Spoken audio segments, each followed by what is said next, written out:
All right. We should be live. And hopefully we're getting some viewers on Facebook and YouTube. My name is Peter with Beard's Brewery, and this is Steve Bartell, my co-host. Hello, everyone. Beers, Cheers, and Happenings. And then we have Mary Bea from Mary Bea Art today. So Hello. that's extra exciting. Very exciting. So excited. Yeah, usually we just kind of get rolling here. I do a little introduction again while people are getting online. The stream's getting going. We really like to, this is just something we've thrown together. We're doing every Wednesday at 5 p.m. is kind of our goal, trying to feature local artisans, crafters, kind of in line with our What's Your Craft show on YouTube, but then also local businesses. We had Al from 5 Star. Yep. We had the Michigan Rattlers. And Al is watching. Look at that. Oh, look at that. Bam. Hope all's going well. Awesome. What's up, Al? So we're kind of just here to talk about a variety of things, share a beer. That's why we called it Beers, Cheers, and Happenings, like what's going on in our lives, and also catch up with Mary. Mary was a feature on the What's Your Craft show, which you might have just mentioned. No, that's okay. Yeah, we just want to catch up with Mary, see what she's been up to. We haven't been able to see each other face to face, obviously, like most recently. Yeah, it's been a while. Yeah, it has been a while. Mm-hmm. So typically what we do right at the beginning is we get our beers. Now we've been I do that every time. I forget to turn my volume down. Just make sure that we're on there. Okay, so we got I'm drinking, this is something new we're doing a little bit at the pub, which is we were doing just 10 taps. We have 24 taps. When this thing happened, we dialed back so we keep the beer flowing fresher on the taps that we have, keep the taps in good quality. But we added 2 more, and we're rotating those out every week so that you can get the new stuff and the things that our team's been working on. So this is a Fermented Beer, which is a beer we did in collaboration with Roast and Toast to kind of promote Fermenta, which is a women's craft collective. So they promote women in beer and education and, all the different roles in breweries. And so this is kind of cool. It uses I believe it's a Colombian coffee that's been super lightly roasted, and then it's cold brewed. And so you can see here, it's very lightly colored for a coffee beer, but the coffee comes through nice. So that's available in growlers. Always tasty. What are you drinking, Mary? I've got a Luna I'm about to crack.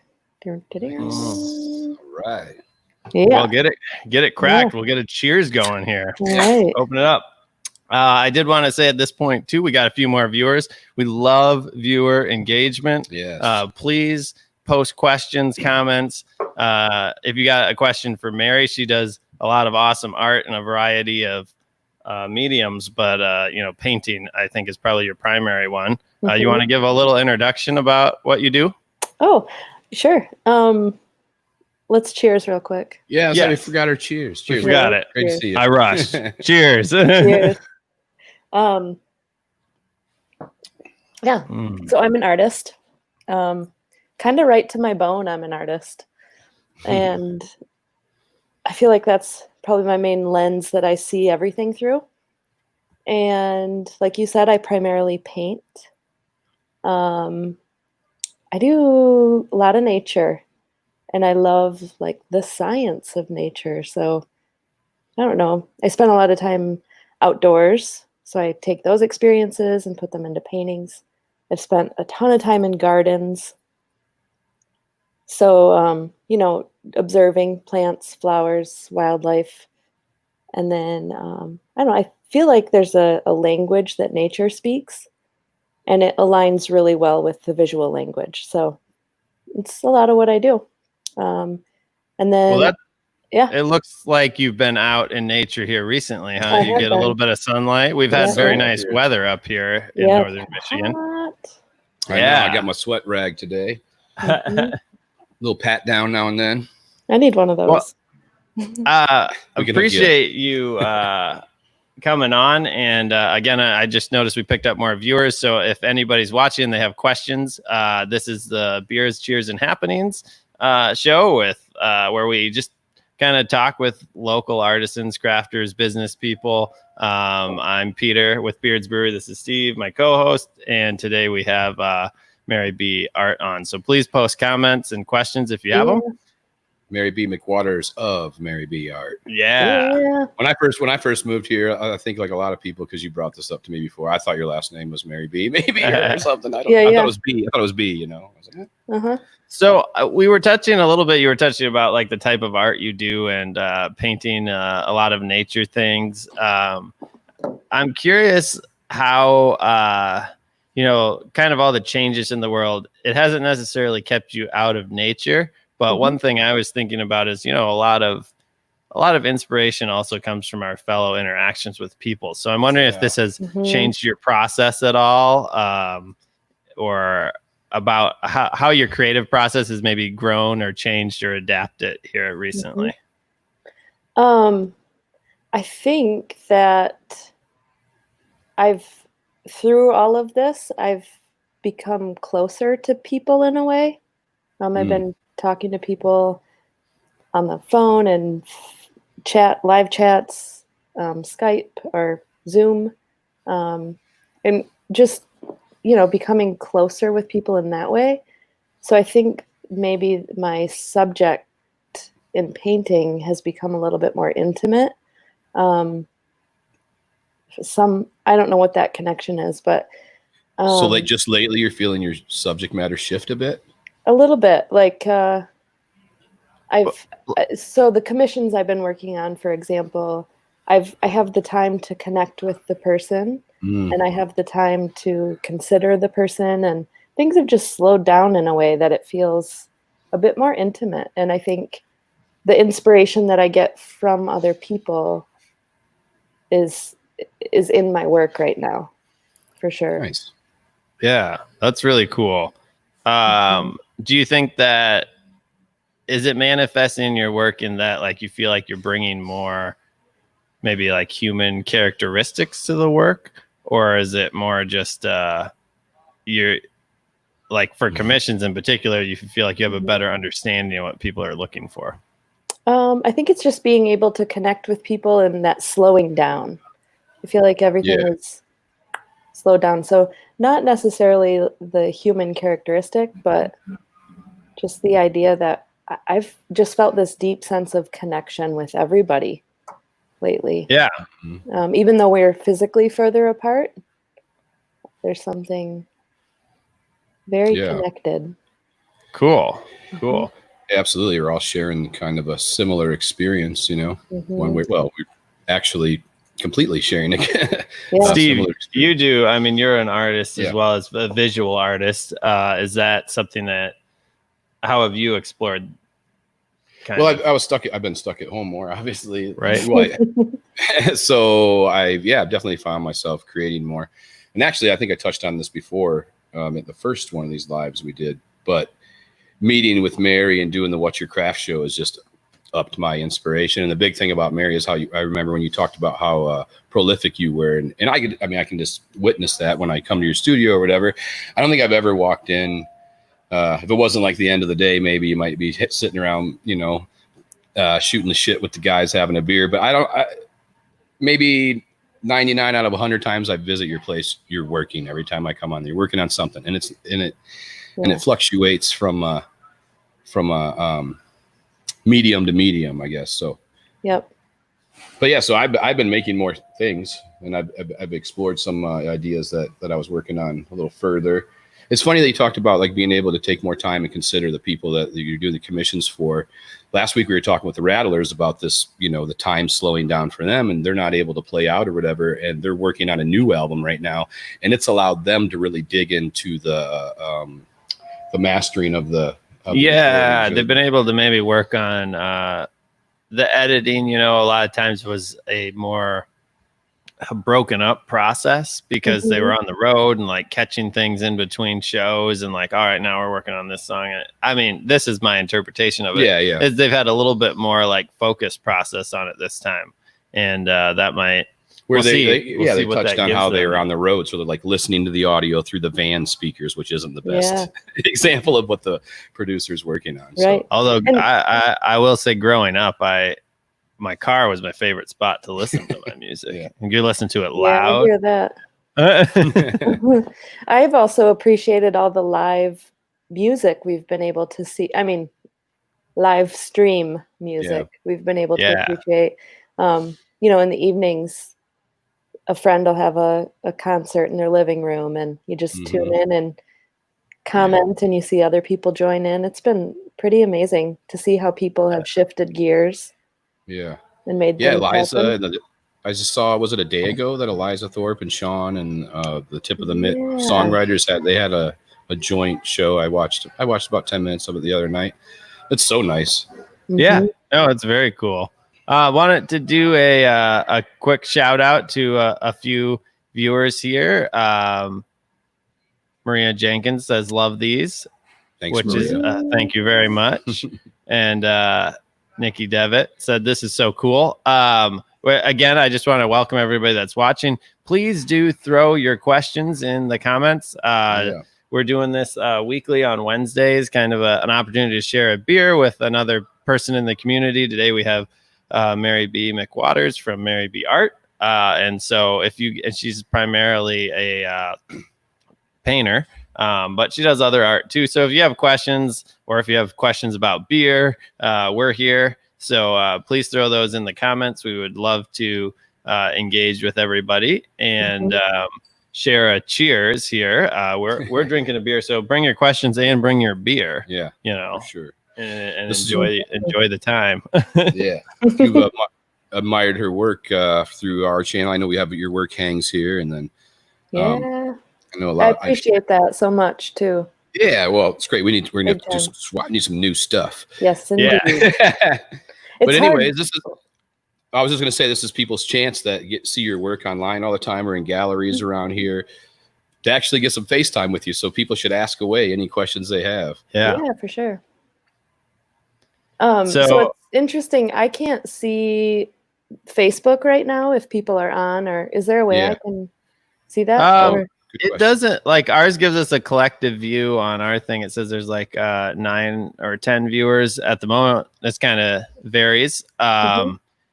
You'd have to pull up a Facebook page. Okay. To watch I have mine on my phone right now, so I can see it. Yeah, Steve runs it. Just make sure you mute whatever second are you looking source. for a specific visitor? Well, I was just gonna say, if anyone is out there, I can't see that you're there. So say hello. Oh yes. Yeah, we can't. They can to that point, if they comment, then we'll know they're there. Whereas if you're watching the Facebook app, it'll be like so and so joined and started watching. All right. Well, what new projects have you been working on? Yeah. I mean, we touched on a little bit of how you got, obviously it sounds like you got some commissions going, but what projects per se are new in process? Well, per usual, this time of year, I'm kind of a hat factory. I actually just painted my last available hat today. So does that mean that round I've been waiting on? Steve, here, show yours off. I had her soloed. Yeah. So maybe just like get it in there, get it right up to the camera. Oh yeah. It's a Mary Bea original painted hat. I mean, that's such a cool thing. I'd never heard of painting hats until I hadn't either, but it was fun. I got me about 40-45 hats, and I have 2 Mary Bea hats, and I've never gotten more compliments. A third, that's what I was saying. It sounds like you just finished a new wave, so I'll be stopping by when I'm allowed to pick up my gift from Peter. I got a Christmas gift from Peter, so that was nice of him. Yeah. But I've never gotten more comments and compliments on a hat that I'm wearing besides this one and the other one I have from you. So thanks. Yeah. People talk to me because I wear your hats.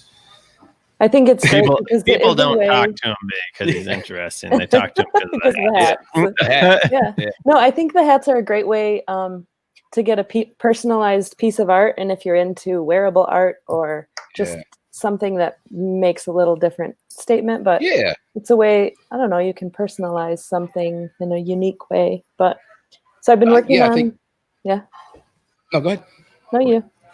I was just gonna say, I think that's the truth. I mean, a lot of my people I know that are a little bit fashion forward, you're always, you get a hat, it's not cool when you look around and 12 other people are wearing it. So it's nice to have a unless you're wearing a Beard's Brewery yes, hat, unless it's a Beard's Brewery hat. Probably 12 other people are wearing because they're cool. That's right. Solid point. Yep. So Mary, besides hats, let's touch on that because we think of you a painter, but what other let's let the folks that are unaware know some of the other things that you produce as an artist. So logo design. I work with wood. Honestly, lately I've been working in building gardens in my yard. So that's been my own art right landscape. now. Landscape art. Well, that's like a process into. We had you on our What's Your Craft show, which, if folks don't know, is a show where we interview artisans and crafters. That's on YouTube. You could watch Mary's episode. We have past episodes archived there. But I was going to say, you talked about how you draw a lot of inspiration from nature. So I think, and how you had done landscaping. So I think that's cool. Yeah. You're maybe getting back into that. You have more time than you did before for it. And that is maybe inspiring you in a new way. Mm-hmm. Yep. And then I've also got a couple mural projects. Actually, one of them, unfortunately, just had to cancel or put it off for a couple postpone. But I do have a very exciting mural in progress right now. Where? Can you tell? It's secret because I'm actually painting it in the studio. Okay, it's not super secret, but it'll be exciting to unveil. But you can tell me later. Yeah, I'll tell you. But it is in Petoskey, and it is at a local business. Okay. And it'll be outside, so people can enjoy. Oh. Yeah. So nice. That's exciting. Awesome. Can you give us a idea of how big this project is, like physical size? So it's 3 panels that are, I think they're 6 feet tall. No, 4 feet tall by 6 feet wide. So 3 4x6 panels. Yeah, so 24 feet wide. That's a big. Oh, right. 18 feet wide. Bad math there. No. You said 3 panels of 6, right? Yeah. Oh yeah. Yep. That'd be 18. Okay, wait. Maybe it's 8. 3 panels of 8. 3 panels of 8. That's still pretty big. Yeah. That's exciting. Any soft date for the release? The reveal? Hopefully like 2 more weeks. 3 more weeks. Okay. 2 more weeks. Oh. That's exciting. That's great. This is a very current and very soon coming project. I like that. Can you tell me if it'll be downtown somewhere? It will be just outside of downtown. I can tell you where. I can tell you. That's okay. Can you tell us live here for our viewers or not? It's breaking news. I mean, 2 weeks out. Come on. We should have a release party 6 foot distance, but it's big enough we can see it from a distance. Yeah. Right. We'll do that. Let's just have the release party. I'll let you know. You have to check my Facebook and Instagram to find out more. Yeah. Okay. That's fair. Yeah. That's a good idea. And what are those channels that you're on? Your Facebook and Instagram? It's all Mary Bea art, like Mary Bea .art or Mary Bea art. Yeah. If you just type in Mary Bea art, it always pops up. It all pops up, and Google does it. Great. Yeah. Great. Yeah. So I think on that, since people cannot visit your gallery right now, what would be the best platform for them if they're interested in purchasing any of the pieces they see online? You can go to my website for sure, or you can which is marybea-art.com. Okay. That's one way, or you can contact me through Instagram or Facebook. Okay. Yeah, for sure. I just wanted people to know that you're still selling works. Yeah, and I've had a bunch of sales going on, so if you are interested, now's a good time. Excellent. Yeah. I'm sorry, what were you going to say then? I was just going to see, we're all kind of doing things a little different these days. What kind of activities have you been doing and to keep yourself entertained and maybe inspired? Yeah. Definitely a lot of outdoor time, kayaking and biking. Nice. Greg and I, my boyfriend Greg, who a lot of you know, Works for local bike shop. Works for local bike shop, Latitude 45. There you go. I think I saw him on. Was he on a video or yeah, a he's been all picture kinds of videos, here yeah. recently? Yeah. Yep. So we do a lot of biking and lately kayaking, and we found an awesome. We drive out the Bear River. Well, first we drop off our bikes at one location, drive out the Bear River, kayak down to our bikes, and then we trail ride back to the car and pick up the kayaks and then home. So it's been a nice doing a float. Yeah. That's Exactly. cool. And what a better area to do it in. I mean, Northern Michigan. I love it. And I love that river. Yeah. The Bear I haven't River. been on it much myself yet. Well, let's get out there. No, I'm in. I don't have a small craft. We can social distance and kayak and definitely sanitize a boat, Emily and Justin have a couple kayaks at the brewery. They said I could borrow whenever I want, so I think I'll take them up on it this summer. There we go. It's always good to get on the water. I feel like that's a defining feature of summer. Yeah. However you can get on or in the water. Yeah.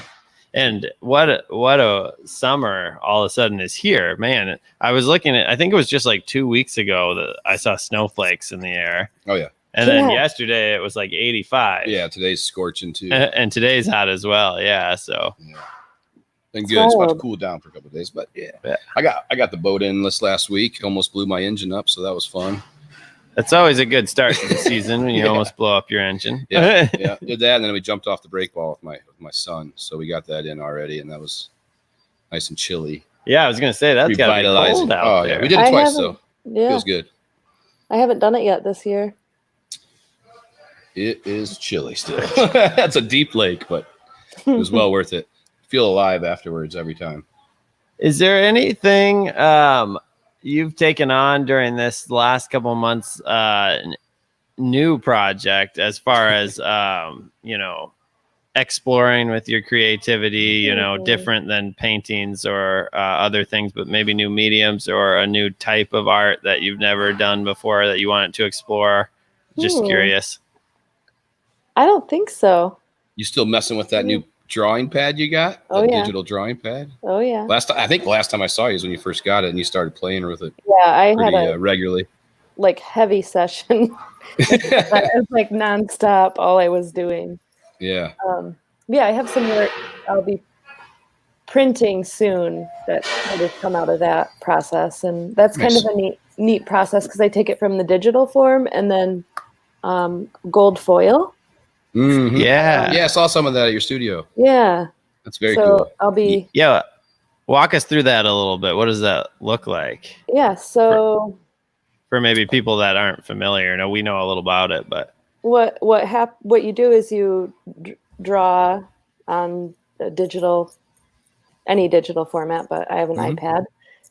Make a drawing and then print it with a laser jet printer. Has to be laser. And then you put a piece of foil on top. It's like a gold foil. And then you put it through a laminator. And then when you pull the gold foil off, the gold sticks to the ink. So then you're left with this image that is gold where the black was. Yes. That's really interesting. Are you doing them on like colored papers as well? Yeah, I did. Different that's what I thought. Different colored papers and so I've just played with that a lot and then jumped right back into painting. Yeah, and I will say that a lot of my process is up here. I've had like time, wheeling ideas, and especially just before the burst in a season, I'm like creating ideas and then they start to come. And like the last 2 weeks have been super creative for me. So that's great. So just for people that maybe have just joined, we're interviewing Mary Bea McWaters today from Mary Bea Art. And she was just talking about some new processes that she uses in her creative.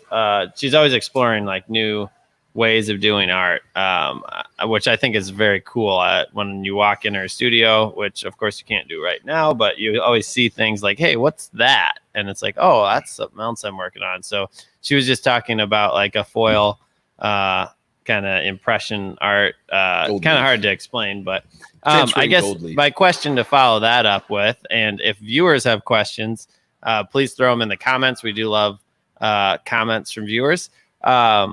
My question would be, when you get a new, so you were talking about this process, you create the digital art and then you press the foil and you remove it and it leaves the impression in kind of the track of the ink. When you get a new type of way of doing art, so to speak, how does that change your approach? Or like, do you think of like, I guess, does it really change how you, what type of subjects and what type of, how your imagination runs when you do different mediums? Or is it still kind of in, like we talked about, landscape being a big part of what you do? I think as far as process, and even like even working with like digital media, and you start to see things in a different way, maybe, as opposed to like working from like live painting. But I think what happens for me is I'll just get like a little nugget, like, and maybe my process is very like maybe not similar, but my mental process is very similar. And then every new process I try or do, it really informs my work with like little nuggets, like something very unexpected. I can't really pinpoint it, or, you know, even if it's just line quality, maybe I've been working digitally and I have a certain line quality, and then it will come through in my painting later. Or if I've been working in wood, you know, maybe my shapes in my paintings become, I don't know, more fluid, like the lines in wood, or so everything informs something in my art, but it's I can't really pinpoint what it is or when it will happen. Yeah, that's interesting. Do you have a thought on this? Oh, Steve? I was thinking about how when you do start playing with a new tool or a new method of creating, just to back up what she was saying, I guess, but it always seems to spark new ideas. And then for me, when I look at, like, I like to look at something like, okay, here's the tool, whether it be the digital pad, and then here's examples how other people are using it. And then I try to do none of that. I don't want to know the rules. I don't want to know the shortcuts. I don't want to watch an instructional video. Let me play, because I'm an artist and I know if I just play with it, then I'll make it uniquely mine. And that's one of the most exciting things about, oh, I just started printmaking. Oh, well, let me see where I can push this in different directions. Not what somebody showed me or not what historically has worked. Let's fuck around a little bit and see what we can find. You know what I mean?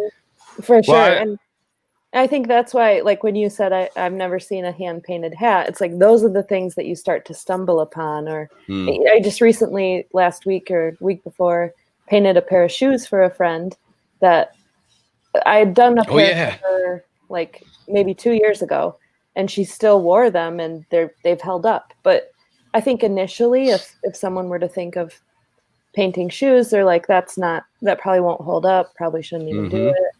But everything works to some degree. I never expect like a forever status out of anything that I do. Like it's all temporary, so why not give it a go, see what happens. My kid, I got 2 young boys, 12 and 10, and they're super into sneakers now and stuff. So I started customizing stuff for them in the last year, like 2019. So so that's another example of, like, I got into it. I just started just painting shoes with whatever. And then some of it didn't stick. So then I just did a little research to see what the people that are doing it for a living are using and stuff. And I can share some stuff with you. Actually, it's pretty interesting. And I think that's like, I always marvel when people do like ice sculptures and they put all this detail, and I'm like, that's just going to melt away. But I think that it's like you said, everything's temporary. There's nothing wrong with the creative process for the process. And then enjoying the moment that it's there. Yeah. 100%. While it's there. Yeah. And that's a little bit goes back into the idea of like nature, it's like you're trying to capture it a lot in your imagery, but we enjoy the natural beauty while it's there, and then it usually changes and does its own thing. And I think the fluidity of nature is an interesting source for art. But I think you just nailed it. Nature models that very temporary state. We're not, nothing is forever, and it's not going to last. And if you, in art especially, I don't know, maybe some people have figured out some archival processes that last a very, very, very long time, but that has never been something for me that has been that intriguing. Like, I've always been, and like you said, Stephen, very experimental. So I wasn't looking for something that was going to be archival. I didn't care if the ink that I put on the canvas and then sewed into the canvas and then put acrylic and then oil. Like, I didn't know what it was going to do. I painted on glass and it would flake off 4 years later, and some of it has stayed. And but I think that's cool too, how some things do stick around. I mean, as we look at like museums and historically, like, and some things actually, but I don't know that the artists were like, hey, people are going to be looking at this in 1,000 years, right? Well, I'll say two things on that, Mary. You tell me your feelings on this, on as far as like back to like somebody putting in, a bunch of hours into an ice, to use your example, ice sculpture, beautiful sculpture, it's going to melt and go away. I think most people who are true artists, true creators, just like a lot of stuff you do, maybe it's not fit. It's the process that gives you the excitement. And to speak on like the ice sculpture again, like so many times, and sometimes this happened before I'm even finished with it, you make a piece and right away you're like, what's next? Like, I'm over that. If somebody wants, that's so beautiful, it's cool. Oh my God, how'd you make? We don't care anymore. What's next? You know what I mean? Thank you. I appreciate people when they like your work, but it's like you just want to keep going, know? Yeah. So it's easy to let, when I was younger, it was harder, but the older I get, the easier it is to let things go. Before, like, I was like, oh, it's got to be perfect. And I want, I should get this price for it, and I hope it ends up in this type of setting. Now I just want somebody to appreciate it. If they appreciate it and they want to purchase it, great. Yeah. 'Cause I'm already on to the next thing in my head. Yeah. Yeah, I'm 100%. I've never had that attachment, but I know a lot of people are very, very. Some people's processes are just different, but that the whole how the process informs our work. I even found such a beauty in leaving or revealing part of that process. Oh yeah. So some of my work, or a lot of it, you'll see spaces in the painting that aren't as developed or are less developed, or it's like I left maybe the hint of the beginning of that piece. And even a very realistic piece that I've done has these layers still unveiled. That if you look, you can see that it's not as finished everywhere, which I like that in work when I see. I do too. Process. I like seeing tool marks on sculptures. I love seeing how things were made. I mean, for me, that's something that always intrigued me, like how it's done. I just wanted to highlight again for viewers that maybe have recently joined us. Please throw comments in. We love getting feedback from people, but also the engagement. I see we got a heart here. Jessica Stubbs watching, letting us know she's out there.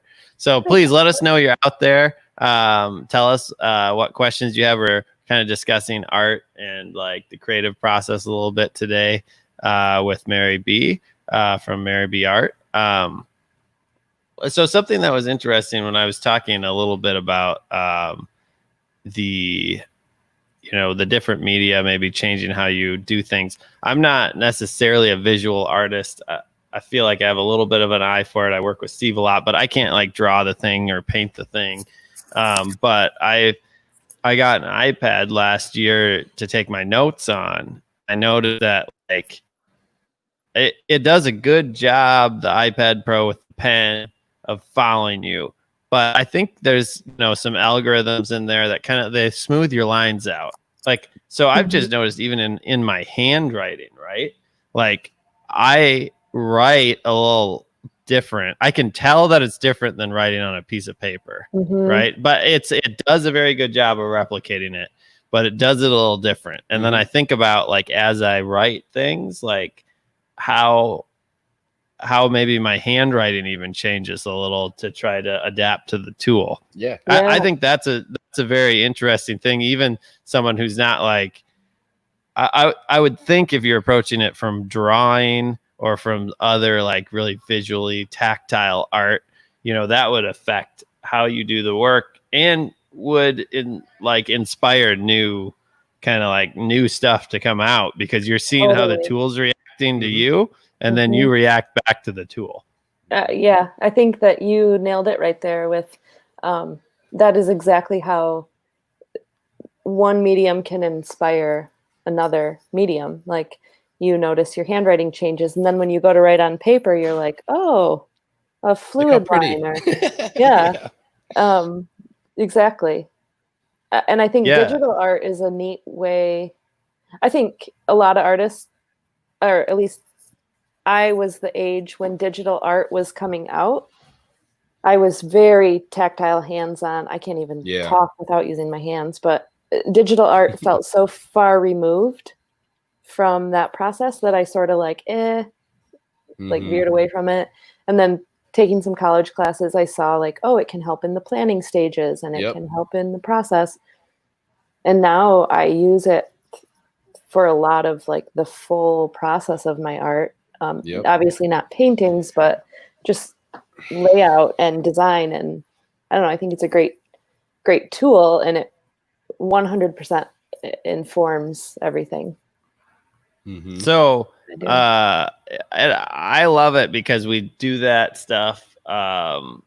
Even if we're adapting to the tools, like I've often thought early on, I was like, oh man, I can't like sketch this thing. So like I don't have an artistic bent, but then I like do things. I don't know. It's like totally different, but like manipulating tools in like Illustrator or Photoshop, like I can do a lot of that, even though I haven't studied it hard. And I feel like that's a creative outlet for me where I can still provide, like I understand that tool a little better. I haven't been trained in hand drawing sketches, so I can't do it in the sense that like I can't do something that would maybe impress people, right? I can sketch a little. Pretty impressive. But but does good work. But I love how the different tools can also maybe open it up to people that otherwise would be like scared to approach it, right? Which could, like Guitar Hero with Christian from the Rattlers, push them into more things. Yeah, we asked him a question on the What's Your Craft show. A passion. I asked him what was the first thing I growing up as a little kid. Maybe you don't know what the word passion means, but what was the first thing that you just did because you loved doing it? It wasn't to get to the end or produce anything. And he was like, Guitar Hero. No. He said something else, remember? That's right. But Graham reminded him. But then everyone else was like, we thought it was a Guitar Hero. And he was like, wait a minute, let me start over. It was just great. You're right. Yeah. I wanted to get to a viewer had a great question here. I just saw come in. And so I'm going to throw it up on the screen here. Mary Bea art is a reflection of her heart and soul. I wonder if she ever thought of putting her art into a book or a story. Love the live format. Thank you for hosting. So that's a question for you, Mary. What do you think about that? And thank you, Pauline, for the great question. That's what I was going to say. Thank you, Pauline. You're a very sweet, sweet person. I love you. I have thought about putting my work into a book or a story. I think that's one of those things. It'll be timing. And, I think that's one thing when I'm in the garden. I often think in story. And so somehow I think it'll be a connection between something that happens in the garden and art. But one thing that I've thought of is even just creating one piece of art and telling a story through that piece of art. So maybe only a portion of it is revealed. And then slowly the painting is revealed and you get the full story. I think for two reasons. One reason is it would sort of allow the viewer to see a new way to look at art as like maybe a slowly revealing story. And then also I think that's kind of the way my brain works, is like a painting slowly happens, sometimes quickly, but I'm sorry, I'm laughing to myself because I'm thinking of an art striptease. Like, here's an ankle, and here's a knee. slowly revealing. I love it. Oh, I like that. Hey, how much of your work would you say is narrative then? I mean, narrative obviously to people that understand doesn't mean like there's necessarily words in there, or there might not be figures that are clearly doing something. How much of your stuff do you feel is narrative? That's a great question. I think all of it. Yeah. Yeah. I thought you might say that. Well, I will often say that my first language is not English. Like I'm visual is my first language. I often cannot find words. I often make up words. So as I'm painting, I've been accused of making up words. I'll just say. Yeah. I just don't know what they mean. That's why. But yeah, so I think like 100% of my work is narrative and some sort of story, and yeah. So what if this got me thinking a little, like if and I'm just going to review for people that maybe just joined. We're kind of discussing this great question. Mary puts a lot of her heart and soul into her work, says she considered putting it in a book or a story. To me, you're definitely like a story it has like kind of a start and it goes somewhere, right? And it goes somewhere kind of over time generally. So it got me thinking a little bit, if you've ever looked back at your works and said, I feel like the things I've done, and I asked a similar question to the Radlers a little bit, like when you write an album, let me give you this example, a music album. A lot of times there's a cohesion to that. Like, do you start with this idea that here's where I want to go and I'm working to write things that fit that theme, or do you kind of write things and out of the natural flow of your life, they tend to, you discover the theme, so to speak. So if you looked back and said, like, I could collect my works and like, here's kind of the themes as I've developed as an artist. Like, when you say themes, are you kind of thinking of periods, Peter? Like, Petoskey had his Petoskey. He's Picasso's long lost cousin. Picasso had his blue period. Steve makes up words too. I don't mean he's visual artist. It does actually mean something. Yeah. But yeah, okay. Sorry, just wanted to clarify. Yeah, what do you think about that? Like, if you were going to go collect into a book at this point, your story, tell your story. Yeah. Would you story as an artist? Yeah, but would you see like looking back at your art, like here's how I've developed and here's kind of where, obviously the end hasn't been written, so to speak. But like, where have you developed, and like, how would you tell that story, like in a way that kind of like gets us from here to there? And your pieces kind of mark periods of your life, anyways. Yeah, it's kind of like the journey. My stuff and be like, oh, that was all right.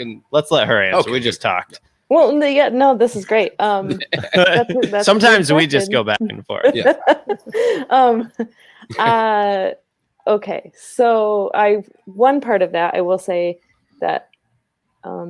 In my process, I never know the end. Like, I barely know tomorrow. Like, honestly, and we'll probably touch on this in a little bit, but like COVID, this whole thing, actually the unknown and all of that is actually very comfortable for me as an artist because it aligns with my process. Just not having to go to a 9-to-5 and then, anyway, let me back up. But to see my work, it's kind of retrospectively. Like, I would say I can see it retrospectively, but I wouldn't be able to sit in the past and look forward and say, this is what I'm going to do. I think after the fact, I can say, oh, that's what I did there. Yeah. So if you were going to tell a story, can you, and maybe this is too hard of an on the spot question, but can you see some periods in the story that you're like, oh, looking back, I kind of see how I was influenced there, or how my artwork sort of showed like something that was going on in that period? Yeah, I would say for sure. And I think I revisit periods too. Like I don't ever leave something forever. Like, I might do a certain style, and then I'm influenced by something else and a new style happens. But then I always like either go back to that style or I integrate. So that's so, yeah, for me, I mean, even just personally in life, right? Like I thought, like I like a lot of like progressive metal type music. But I feel like right now I don't like not listen to that. I don't listen to as much music as I used to, but like I didn't leave it. Like it's something I still like, and I often go back, or like an artist I really like will release a new album and it'll like draw me back to that point in time. Right. Where it's like, oh yeah, I love those guys and they just put an album out, and maybe I don't live. I've talked with a friend of mine who's a musician about this. Sometimes like that, I don't live in that phase anymore, but like the art can bring me back to it for a time of reflecting. That's like, there wasn't anything wrong with moving on, but like the ability to go back and be there, the art actually brings you back to that and kind of resets your mind. Like, okay, that's kind of where I was, and I can understand that looking back at it. Like you said, you can't in the moment say like, this is where it's going, but yeah. And you said just like in life, like you said you think of it, just like in life, you never know where you're. And I would say that is one moment that I get to in every painting that like 100% I'll be like, oh, this is just like in life. Like whether it be like this color is next to this color, and then over here in the painting it's next to this color, and then I draw a connection. I'm like, oh, that's just like in life. How we do it. Like it's such a metaphor for me. Yeah. That's really cool. I like that idea. I'm just going to say to the viewers again, we're very happy to have everyone that's watching. If you got a question, we're talking with Mary Bea McWaters today of Mary Bea Art. And I'm Peter with Beard's Brewery. Steve is our artist in resident with Beard's Brewery, and we're enjoying, sometimes it's hard to talk. We're enjoying some beers, and so please crack a beer, join us, throw your questions in. We've had some great viewer questions. If you missed those, go back and look. I just want to say Jimmy Mack says hello. She says Jimmy Mack says, or he says Mary Bea, but I'm sure you love you. Say hi to him. Yeah, please throw any more questions out there if people got them. We're probably gonna start making your own coffee over quarantine. Me? Oh yeah, that's right. Yeah, you. Did you start making your own coffee? You said Greg used to make last your time coffee. we visited, you said Greg's the coffee man every morning. I thought maybe you had some extra time and you were making the coffee now. The routine didn't change there. That was an important part, integral to life. Yeah. So that's he stayed still steady. Makes the coffee. So here's the problem I had over quarantine. When you ran out of coffee, you had to think, I'm not supposed to go to the grocery store for one thing.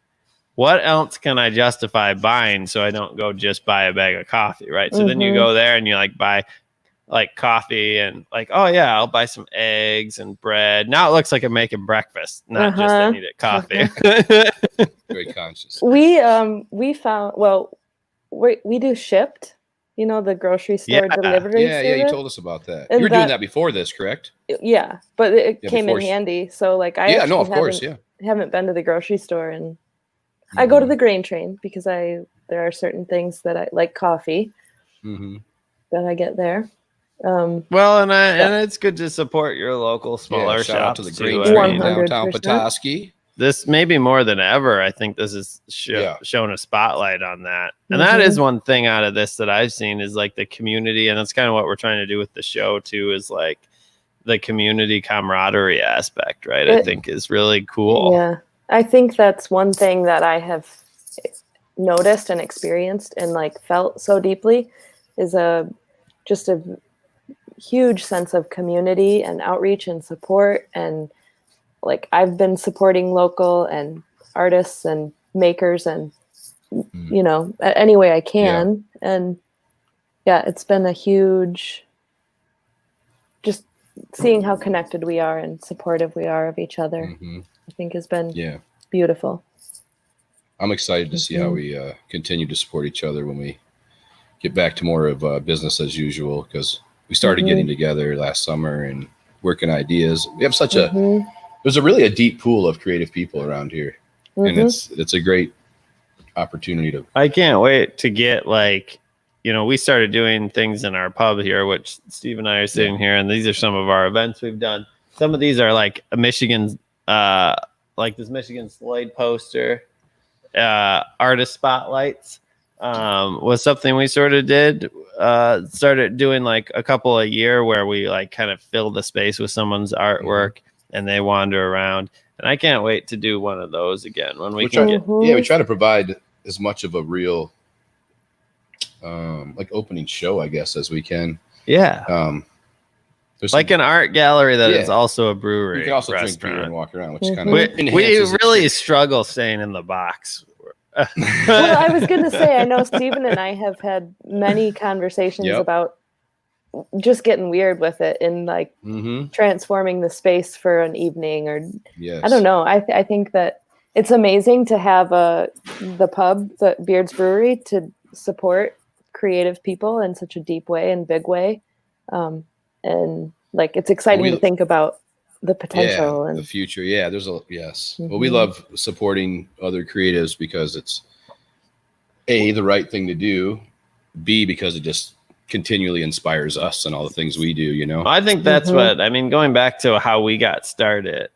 I was talking with someone earlier on the phone today and about like different types of business, and I don't think there's a wrong way to approach it, but I think we definitely, my business partner and I, approached it because we came back to Petoskey after college because we wanted to be here because of the community, you know, and we had family connections and stuff. But I think like we also went into beer because we had a passion for, as I look back at it more, it wasn't just the beer. It was a passion for quality and art, really. Yeah. I mean, that's kind of what inspired it. So I think like for us, that's core to who we are. And so like being that spot that we wished that we had when we were growing up in our community, like we want to be that spot to people. So yeah. Well, we want to have cool. I mean, personally, me with 2 children and stuff. I was talking about this with my friend, our friend Phil Hutchison one day, just about why we want to enhance the community. Why do we want to have, you know, help make the downtown better, more entertaining, cooler? Why do we want to put in time to this? It's because we love this place and we want it to be as good as we can. Me and Phil both have children, and like I want to help make the best, most inspiring environment for my kids to grow up in. And I want to walk out my door. I mean, I moved here. You talk about coming back here. I never lived here before I moved here.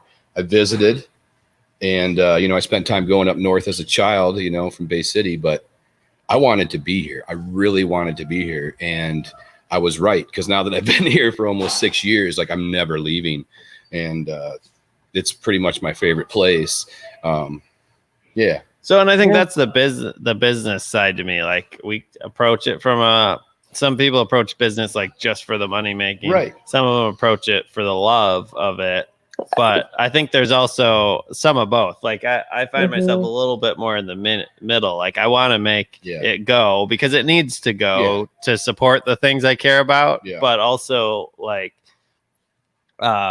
it's cool to like you were saying, you moved here for it. There's people, I guess, that come and say like, this is the community. I love it. Now let's make sure no one else finds out because like I don't want it to change. Yeah. But with a little bit of the business, like no, like I want it to change because I feel like anything that's stagnant forever, that to me is boring, right? And like I think if we have something cool, we should aspire to share it with people. I mean, I think that's why like when artists make something, a lot of times you're putting it out there not not from a selfish, like I want, look what I did. Yeah. Right. But more from like, maybe this could help somebody or Yeah. this could be good for somebody, or maybe just like the act of putting it out is cathartic, Right. you know, in itself too. So, well, and I think you just talked about the community and how you can you could choose to resist change, but it's going to change no matter what. Yeah. But if you innovate. can have a little forethought and become like somebody who can change it for the good or offer good, then you can begin to have a voice. Otherwise, it's just going to happen, and maybe decisions will be made that aren't so positive or that aren't good for the future and our children. Yeah. And, yeah. Quick shout out to my cousin joined. Why he summed it up good. Why do we do this? Because we love this place. We love you. Yeah. Oh, yeah. Yeah. Right. Awesome. Good Exactly comment why we there, do this. Andy. Yeah. Yep. So I think it's cool to have a variety of a community that has a lot of different interests and stuff they work on, and attracts people, because I don't know, that's cool. Mhm. Yeah. Well, makes it interesting. I was told a lot. I mean, this is kind of a business thing or whatever, but kind of goes into this in the community. Like I heard a long time ago, there's 2 ways to be successful in business. There's 2 ways, and it's an analogy. There's 2 ways to build the tallest building in town. Just build the tallest building in town, or knock all the other buildings around you down. And even though you have a short building, you're going to be the tallest building in town, right? Mm. So I always, people, it's funny, like since getting into this business with Peter and Ben and everybody else here at Beards, you hear like the competition type stuff talk or whatever. You always got the side of business where it's cutthroat or whatever. And I've always felt like, especially in a place like this, just to use as an analogy, our building only has so many seats. If we do what we can do well, people are going to come visit us. If we make good product, they're going to, purchase our products. Yep. That goes for everybody. Like, there's no reason to say, I want it all for myself. You literally can't. The amount of people that visit us, you can't get them all through your doors. And, to a community, what good is a downtown district with one cool place? I want like everybody around us to have things to offer to us locals who live here year round, and to the visitors, Yeah. I think that the same goes for artists. And Exactly. And Stephen, you're always amazing at sharing everyone's art and promoting it, and it's incredible. But I believe that too. Like, I'm not competing with anybody. I'm just sharing my gift. Their shine is not going to take any of mine away. Right. Ever. Right. We can only help each other and make everything more beautiful. And not everyone's going to love what I do. And if we can all be our best self, that's all we can do. And that's the rising tide attitude, right? The rising tide lifts all ships versus the cutthroat attitude. I liked your building analogy, dude, too, because I'd never heard that. And like this beer that we started with, we were talking about the Fermented Beer. We collaborated with Roast and Toast. I mean, you could say that we're in competition. That group owns some dinner places too, in town. They're literally, I could throw a pebble and hit Roast and Toast. But also, like, they were the inspiration, right? Like, to me, like, I grew up going to those restaurants and being like, that's so cool. Yeah. And I always felt like that group was welcoming other people to the fray. And I'd kind of heard this anecdotally. I mean, we know some of the owners now, but anecdotally, I always kind of heard that they believed, look, more people in here in this space just makes us better. Right. Because it also challenges you to take it up the next notch. Right. Yeah. If you just want to be status quo forever, business wise, you're probably going to fall out. Right. But when the guy over there is challenging you and a little bit it's like, or inspiring you. Yeah. It's the same thing. You see, oh man, look at, whoever Vernali's just shared this amazing dish online. Right. Look at that. It's well, the challenge is what makes it inspiring. I think, it's not so much a competition as like hey, look what I did. Now you do the next thing. And then like that inspires me to take the next step on what I'm doing. And I think it's fun to kind of play as a community like that. You do that collectively in community, and then you end up with a downtown like Petoskey has, which is so vibrant. Yeah. Right. So much to offer. That's how I haven't been here for 100 years, but I'm sure that's how we got here. Yeah, absolutely. Absolutely. I've been here almost 100 years. Almost. But Very good. Related to Yoda. Yeah. Well, my family's been here for a long time. They have actually. My mom mentioned your family out of the blue the other day. We were talking about our cabin that we used to have up in Goodhart, and she said something like, "Oh, the Montais, they used to do maybe countertops or all kinds all kinds of stuff." Well, and my family isn't all together in business either. Some of them went off and did their own things too, which is cool. But a lot of us stayed up here, and I think that's cool. Yeah. But we do a variety. My grandpa and his brother were very community oriented and involved, and to their credit, like working together, that's another thing that's hard. I think a lot of people go out on their own, right? Mm-hmm. And they're like, because they can't work with other people. Mm-hmm. What I learned from my grandparents, who I never really, my grandpa and his brother, like I never knew them personally, but it came through in my parents' generation, is that like, none of us are that smart, but together we can get a lot done. Yeah. Well, there's that old right? Like it's like I think that daily, yeah. Yeah. In society, if you think about the community of society, it's like, man, like it takes if we had to start over when you go through a pandemic, if we had to start over from the ground up, that'd be really hard. Like I don't know how to do anywhere near enough. I don't know how to make a live thing work without somebody smart programmer behind it, but he probably doesn't know how to build a computer because he spent all his time learning how to program, right? Mm-hmm. So he needs someone that can physically manufacture the hardware. It's great what we can do together. And I think working,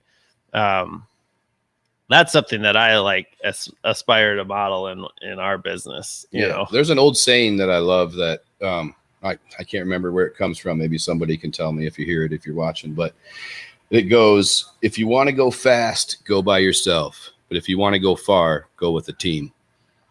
And I've always loved that because that's Mike. I mean, I'm 44 now and I've tried it both ways, and it's definitely better when you have a support system. Mm-hmm. Yeah.